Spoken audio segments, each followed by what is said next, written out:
ده بضحك على ايه؟ ضحكني معاك. تعالى تعال. ما تلومش حد غير نفسك. وانا عموما يعني بحترم اي بني ادم بيلعب بروح. احنا النهارده لعبنا حكشه.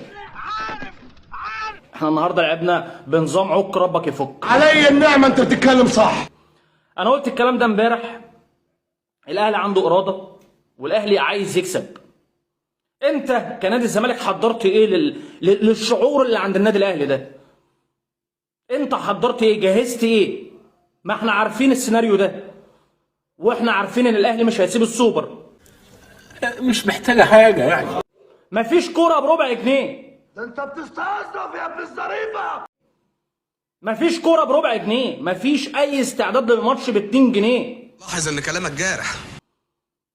ايوه مفيش. ومحدش يجمل الصوره مش حلوه، الاداء مش حلو، الروح مش حلوه، الكوره مش حلوه. فاكر لما كنت اركبك على الحمار في النهايه دي وكنت تقول لي لا يابا مش عايز اركب الحمار، عايز اركبك انت.